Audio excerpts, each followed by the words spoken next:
warahmatullahi wabarakatuh. Hai, saya Soraya Siti Rahayu. Di sini saya ingin menjelaskan tentang ekonomi Islam dalam lintas sejarah. Apa itu ekonomi Islam dan ada berapa periode dalam ekonomi Islam itu?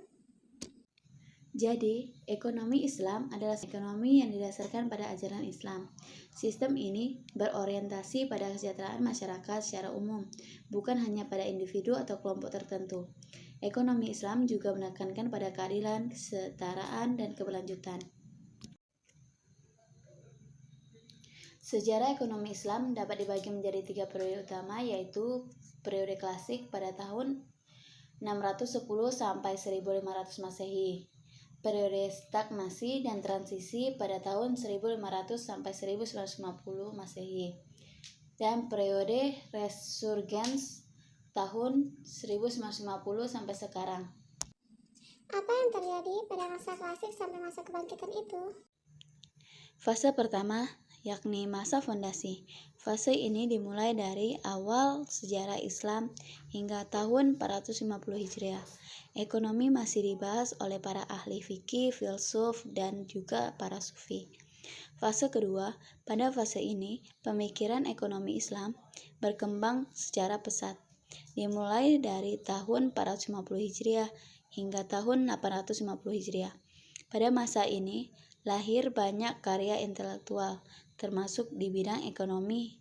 Fase ketiga, periode ini adalah terjadinya stagnasi. Tidak ditemukannya pemikiran ekonomi Islam yang signifikan.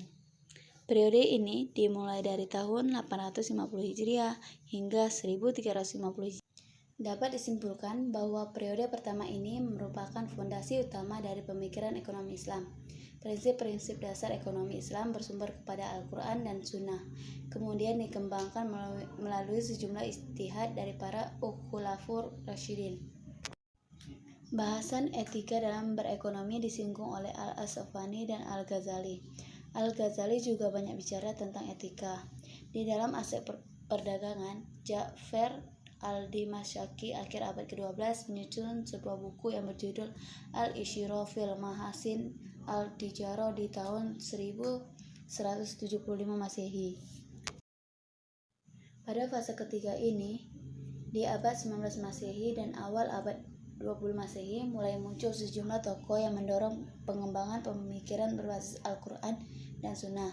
Di antara para tokoh tersebut adalah Syekh Waliullah dan Muhammad Iqbal. Di dalam bukunya Hujjatullah Al-Baligh, Syekh Waliullah menjelaskan bahwa manusia adalah makhluk sosial. Kesejahteraan manusia bergantung kepada kerjasama yang baik di antara mereka, seperti aktivitas perdagangan, pertukaran, kontrak, bagi hasil, dan lainnya. Fase keempat, fase ini adalah periode kebangkitan, dimulai dari tahun 1932 hingga saat ini. Islahi 2008 membagi lebih detail lagi periode ini per seperempat abad. Seperempat abad pertama adalah masa pre-take-off, yakni munculnya semangat dari para pemimpin negara muslim untuk melakukan reformasi atau perubahan sistem ekonomi. Upaya untuk menggali pemikiran ulama klasik tentang isu-isu ekonomi mulai digalakkan.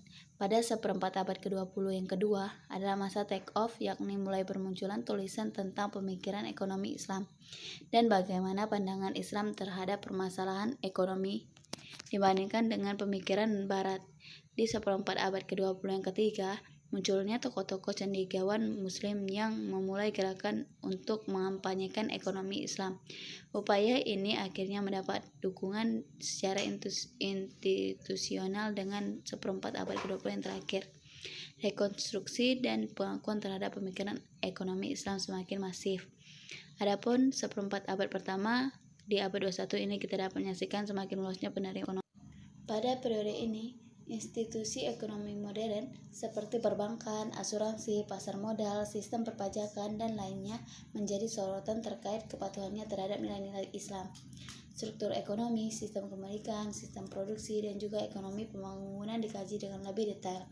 Sistem ekonomi Islam, terutama di aspek keuangan publik seperti zakat, usur, jaminan sosial, sistem perbankan tanpa bunga menjadi isu yang dikembangkan di periode tersebut.